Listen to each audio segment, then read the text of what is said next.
I still need to have strips of metal to cover the door of the cook chamber. And I was going to get them from this one place next to Westbrook Metals, but it moved, and it moved far enough out of the way to where I don't want to go back there. The thought has occurred to me that I could just take my cutoff disc, cut these things along here, and it'll leave me with strips that are the right kind of thickness and the right width, pretty much. And this is stuff that I have on hand, and so that's what I'm going to do. So these pieces will be for the horizontal ones that go on top and bottom, and these shorter pieces that I'm going to make out of this will be bent to be the sides.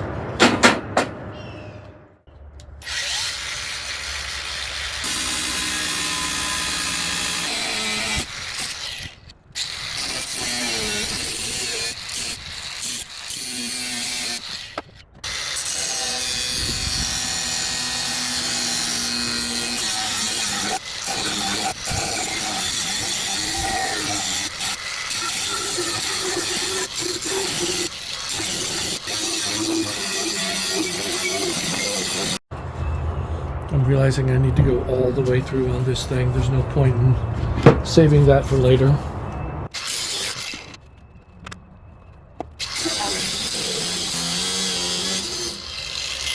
we go. Gonna have to be separated sooner or later.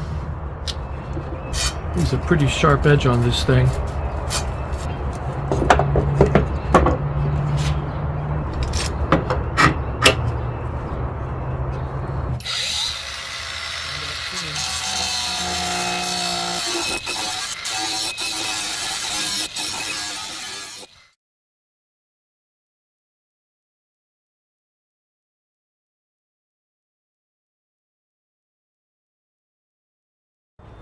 So not quite enough battery life in the cordless angle grinder to go through that much metal. It's too bad. I got most of the way through this side, but I was going to have to flip it around and do the other side also. So I guess I'll have to finish this out in Elgin. Before we get started today, there's a couple of things to do real quick. These are my parts from Send Cut Send. This is the part that gets welded into place. And then this part, it will have a bolt on it, and it'll just, I intentionally made this big, but I was glad to find that, yes, it does fit. So I'm going to take this and put it up here with some magnets. And I'll leave this on this side. And then the other question is, does this grate that I made fit in here? Is it going to be too deep?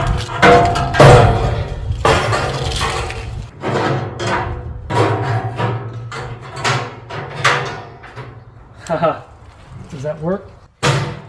Yep, it does. So, there you go. That is now complete. Can start burning a fire in there. Let's get a little closer to it so you can see it. Not bad. Okay, I'm going to start off by just kind of cleaning up the top of the stack so that I can weld to it.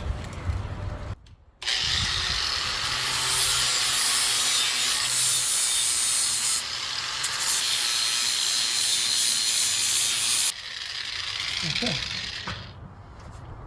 That was easy.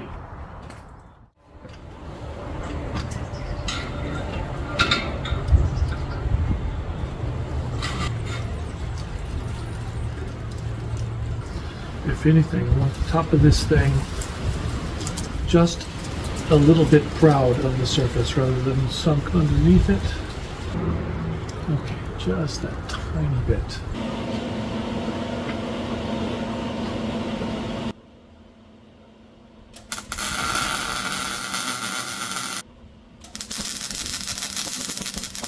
Not a good sound.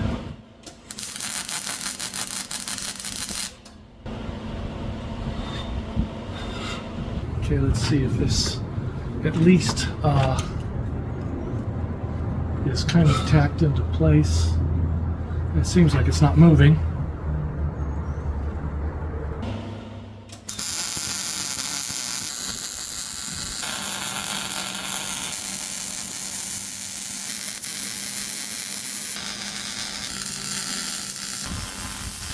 That's my first time welding much thinner metal onto thicker metal, and it's warped it a lot, but it's not warped it so much that it won't do what it needs to do.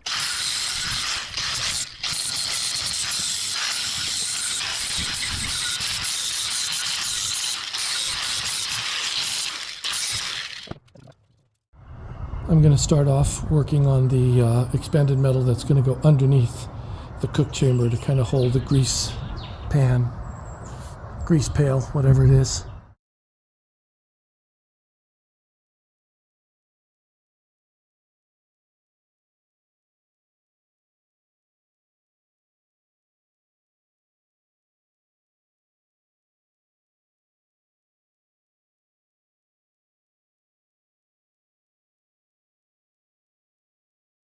Okay, let's see if I cut this thing correctly.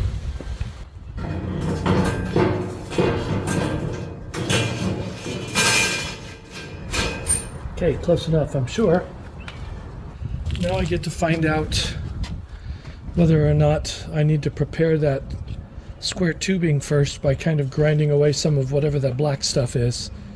But I have a feeling I can just weld through it, so I'm going to try that first.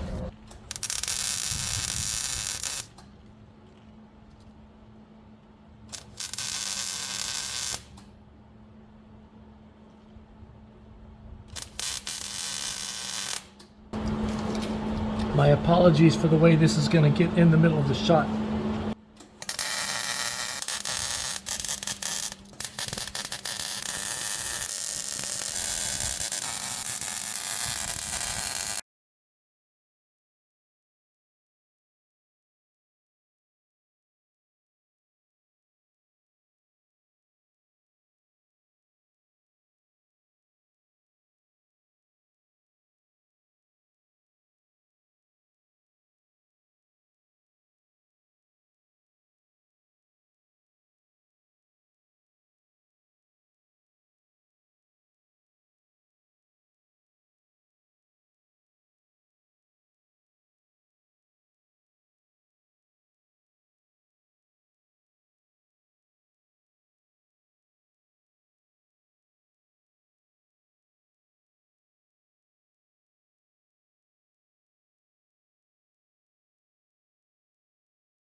You know, the thought's occurring to me that I might have done all the welding I need to do on this project, but I'm not sure. I'm sure I forgot something. One of the things I was just talking to Jim about was whether or not there's going to be a shelf up here in front. The thought occurred to me to have a small one that can maybe fold down. But as you can see, I've already cut and welded in the expanded metal down there and the ones here on the grates. I still need to run a flapper disc over those to smooth them all out.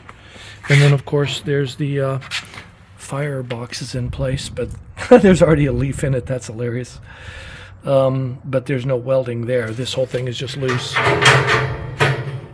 so that I can remove it or replace it or whatever. This thing is almost done, y'all.